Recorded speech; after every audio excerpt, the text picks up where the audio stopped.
right. I might get emotional here because we're wrapping it up. This is the last song we're doing on this for the project. And this has been awesome, guys. Thank you both for having me and allowing me to do this. It's like super inspiring for me. Thank you. Yeah, this is great. So again, another shout out, featherandfurmusic.com. Sparrow Wren, Frank Murray, recorded this series of episodes to talk about the process of recording this album. 9 tracks on it. It's going to be released in just a couple weeks, February 13th at Music Millennium, 6 p.m. show with the band. And then the 14th, Valentine's Day, at the Blue Diamond. Make sure you wear black to that, but the full band will be there also. The last song on the album is Indigo Rain, a melody that I'm assuming you, Sparrow, wrote in 2020. Okay. Yes. So Indigo Rain was Hail Mary. Yeah. A surprise in the studio. It was. Was this literally the last song you guys came up with, or? I mean, you already wrote it, but when did you introduce it to in Frank? the studio? In the studio, like it was a Hail Mary. It really was like. And it turned out great. Okay. Which I'm so It grateful was for. a lot of spontaneity. Oh, okay. Boy, this one scared me like so much, but. So we were efficient in the studio, and we had 2 days booked, and about midway through the second day, we had like pretty much finished what we were trying to finish, and Without like the overdub keys and lead guitars and stuff. Okay. But Right. our basic tracks were we blasted through those very efficiently. yeah, right.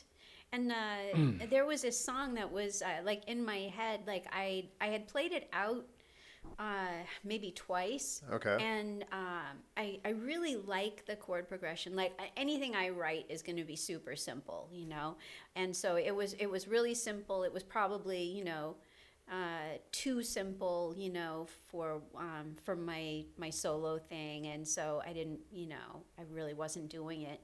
But I always loved it. And the lyrics were really sad. At the time that I wrote it, was a real low point, and so the lyrics were a little too personal and a little too sad. So I put it on a shelf, but never really let it go. And when it looked like things were moving really quickly in the studio, I thought, I wonder if I can be brave enough, right? And so I rewrote things a bit to be a bit more universal. And just, kind of busted it out and said, hey guys, I have this. Are you interested? So you introduced this not when it was just you and Frank, but in the actual final recording studio? Right, which now I understand, like, you got to bear in mind, like, I've never recorded before, and so now I understand that's like a serious faux pas, like, people don't like that. They don't want you to do that, right? Unless you're signed up for writing in the studio. Right. But, But I mean, I wasn't really asking anyone, I wasn't asking anyone to write. Like, I had the progression, it was like the ornamentation around it, right? And so, you still had to create a rhythm and bass. such. Well, I had the rhythm, but we had to create like drums and a bass. Well, that's what I line. mean when I say the rhythm, because playing acoustically, a drummer's going to hear it maybe a little different. So. Oh, of course, yeah. And Jimmy, heard it correctly. I think he just picked the right feel for it. And everybody just kind of took the ball and ran with it. It was So just to clarify, this was when you guys were in the studio doing all the final cuts on this album, and had you already recorded all 8 other songs and thought you were done?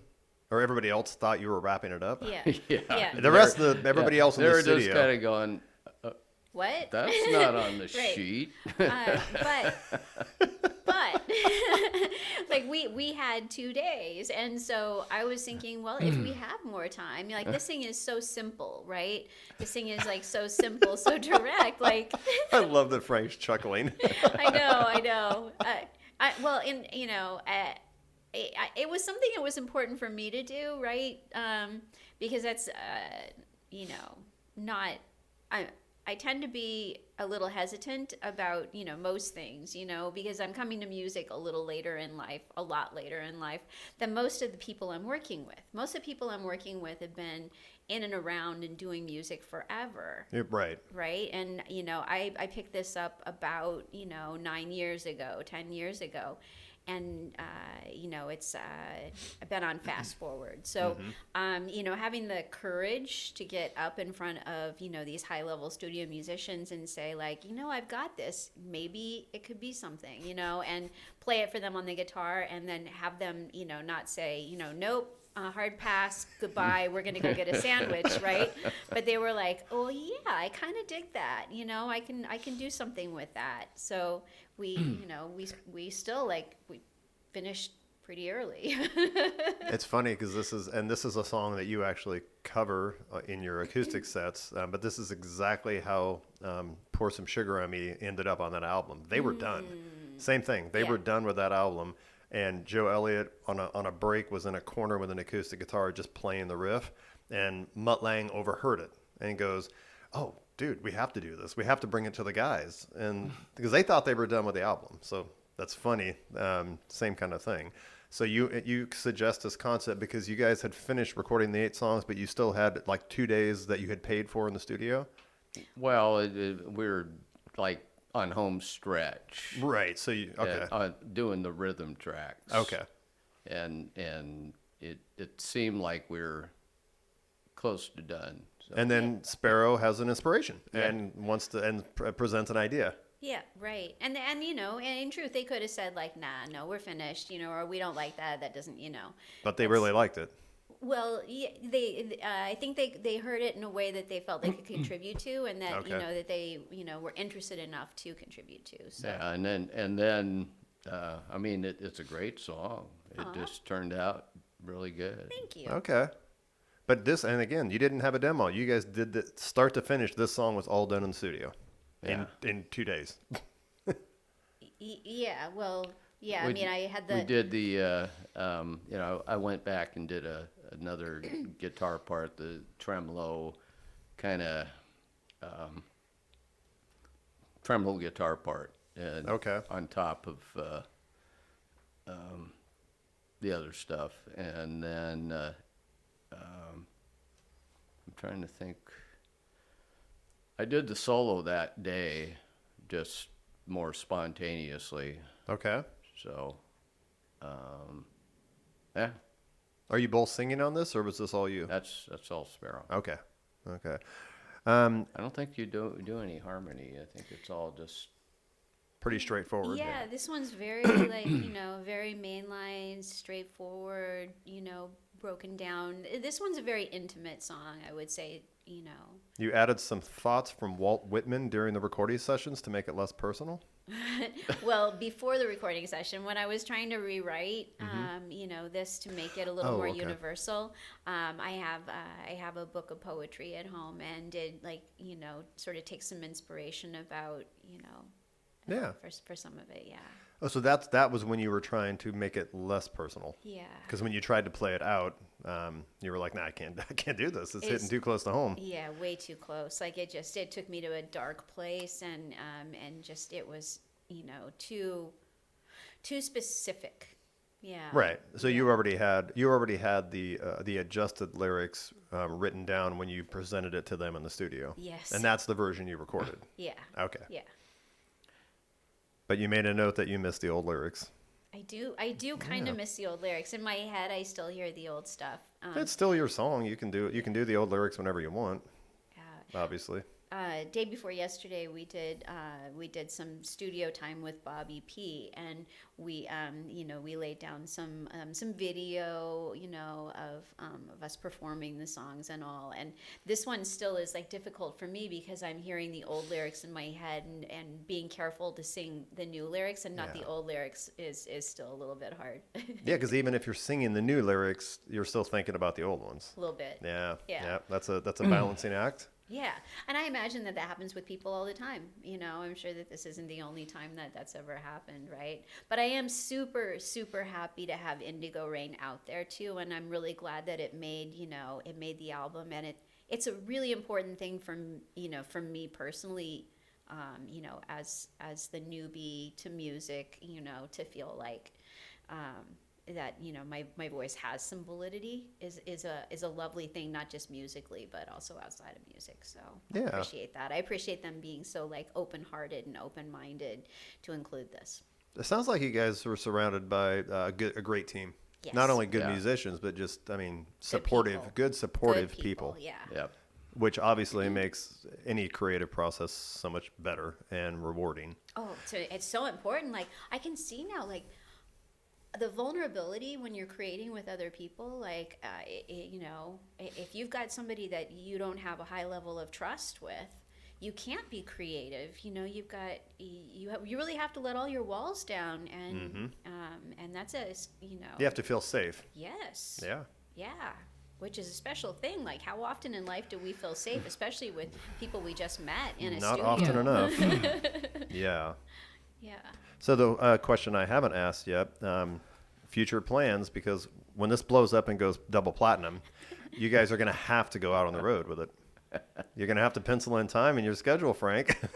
Yeah, well, I'm joking, obviously, but if this, depending on once you put this out there, it could draw attention. Have you guys even considered?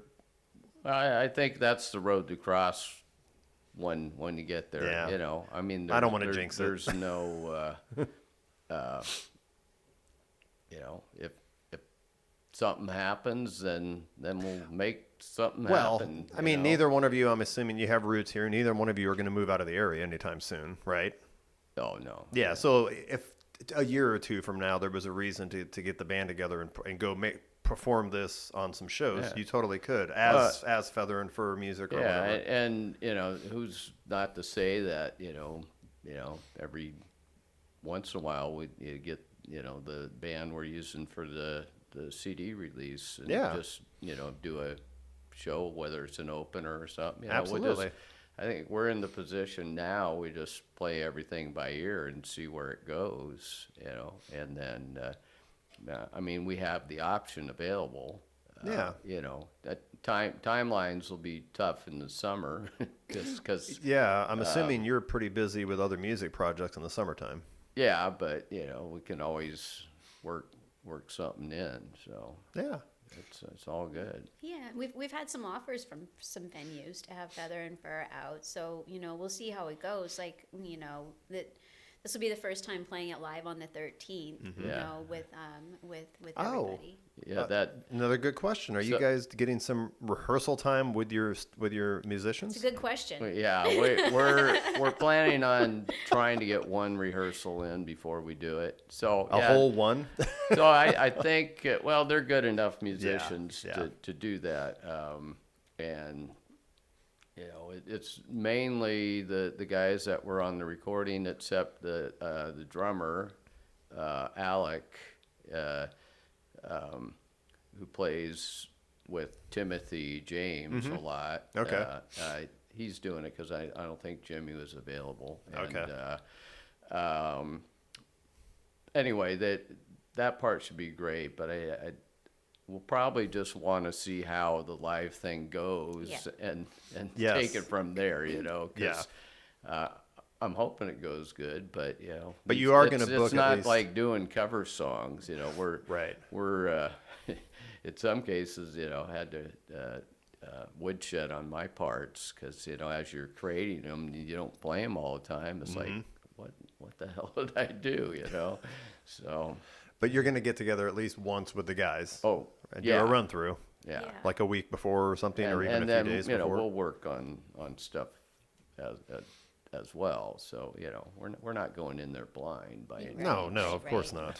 Yeah, I mean these songs mean a lot to us, and so we want to present them in in a way that does them honor, right? Yes. And like with the whole project has been very, very much like Frank said, like we'll just see where it goes, right? So when we sat down and we started writing together, that was that's kind of how we approached it. Is we'll see how this goes. And it led us down a path that I think was surprising to both of us. And same thing here. It's a bus that, from my perspective, it's a bus that I'm on that I'm not driving, and I'm happy with that. I would very much like to keep writing. So that's the one thing that, that I think we know for sure is we've enjoyed the writing process and it's been productive. And it would be nice to have this have enough success that it's a break-even thing at least, so that we can continue to create more stuff. And you've probably both, maybe Sparrow a little bit more, but this whole process probably learned a lot of learning going on, just the process of working with Frank and learning how to the studio stuff. You said you'd never been in a studio before, stuff like that. It's probably makes you more confident and comfortable to continue doing your new music and keep writing, because now you actually know, and you've kind of built that studio in the basement here. You have the knowledge and the tools to be able to do it on your own if you want. No. No? Yeah, I think the key there is, I learned stuff in this process, and I've done a lot of recording over the years. What did you learn, Frank? Not to use the iPad it's for ideas. It's for ideas. Well, what do I know? But no, it's all good. You're always learning something new. Yeah. And I can't wait to work on some new stuff and keep it going. That's the best part about it. You never have to stop. And this can be a springboard and inspire you to just keep going. So, because obviously it was a very positive project for both of you, it seems like. Yeah. So thank goodness for good experiences, because that's what's encouraging. Yeah, absolutely. And it's not always the case. I've tried to write with other people before, but, just finding that right match of, somebody that you can contribute to and also receive contribution from. Yeah. That's super important. Like finding that puzzle piece that fits right in terms of contribution, so you feel like you've got something to bring and also something to receive is a special thing. Yeah. Let's bookend it this way then, because again, I don't remember covering this specific question, but you had mentioned when you were like, you got to a point where I want to do some I want to do some writing, and you just said you reached out to Frank. How did you know Frank? How did you meet Frank? How did this connection even happen that you could reach out to him and say, hey, do you want to do some writing together? Yeah, that's a really, really good question, because I think we've sort of been in each other's atmosphere for a while. Like I've seen Frank several years. Yeah, seen Frank on stage. We've run into each other. And in 2020, when I started doing some solo stuff, to heal and to feel better. Right. I remember one of the very first times that I ever went out and busked. Mm-hmm. And busk is a word not everybody gets, right? But it's, where you go out and you just like take an amp and you go make live music someplace. You set up on the the waterfront and just play. Yeah. Right. And so one of the very first times that I decided to do that, I did a little post and said, hey, I'm going to go do some like live music at the waterfront, come join me, right? And I was shocked and very intimidated when Frank and one of his bandmates came and sat and listened to me. Did you know him before that? Yeah. Okay. I knew him, but not, yeah, it was such a kind thing to do, though. Like, oh, of course. It's not like we were, it's not like we were going to the same parties or, anything like that. He just wanted to be supportive, I'm guessing, and you can tell your side of this. Yeah, please. Yeah. Well, yeah, I saw she was playing down there. It's like, oh, wow, cool. Because I remember you were taking guitar lessons from Carrie Mabasa and stuff, and you came out to one of my jams that I hosted. And So I just thought, wow, this is cool. She's out playing. I gotta go see this. You got to support that, yeah. Yeah, it So- was super and that was fun. this was the first time you had busked, if that's a word. Am I saying it right? Busked. Anyway, it was. Busked. Busk. This is the first time you decided to busk. It is the first time. It's the first time that I had busked the waterfront. I had gone to downtown Camas once without an amp, just with my acoustic guitar, and I'm not a loud person, and so this was the first time second time I tried, but the first time I went out with an amplifier, and it was so intimidating that I didn't go anywhere close to where people were. Like Right. I actually went like way down the waterfront, like I was like, I don't want to be in anyone's way. I In don't the want to be grass bowl. intrusive. Yes. Yeah,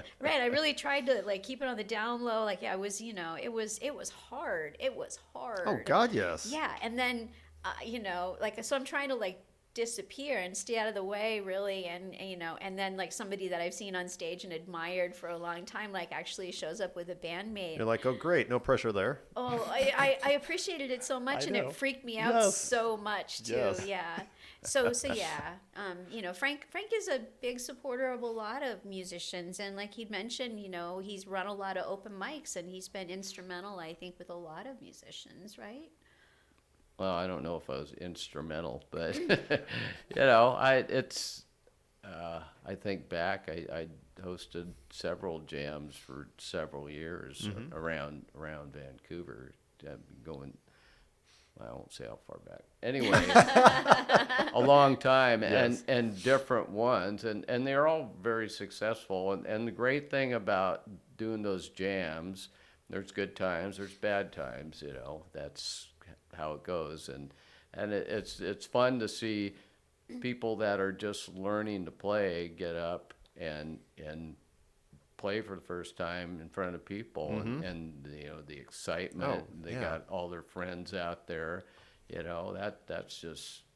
That's cool. Now, were you part of the one you told me about at the 99 bar up there? Was that something you I were wasn't involved with? involved with that. Okay, okay. That's kind of an offspring of Okay. some of the jams that I did one at going back to early 2000s, late 90s. Okay.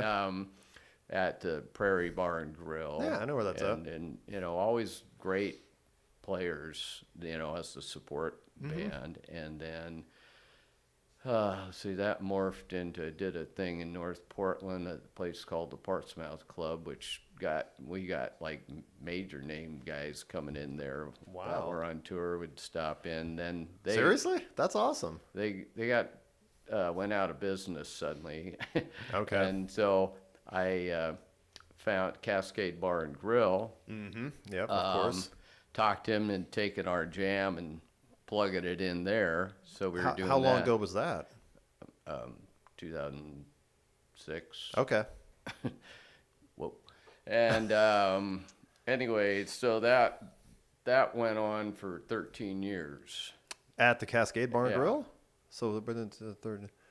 13 years 2019? every Thursday night. It started out on Wednesday nights, and then I was doing the jam at the Prairie still, so 2 jams a week, which anybody that knows is a little hard on your poor little head. Yes. And then that went on for finally the Prairie. I think around 2009, we got done with that, and then so it's Cascade, and then we were doing Irish Town. That was another one. Then Billy Blues. Of course. And anyway, it just That's awesome.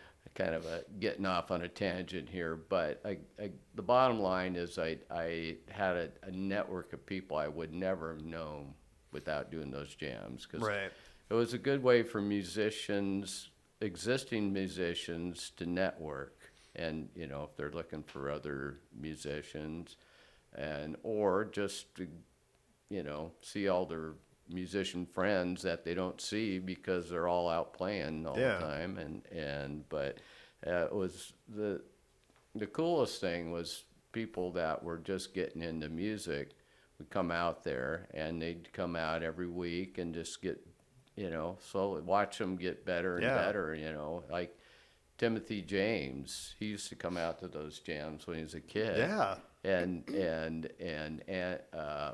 let's see, Andrew, that, you know, this whole new crop of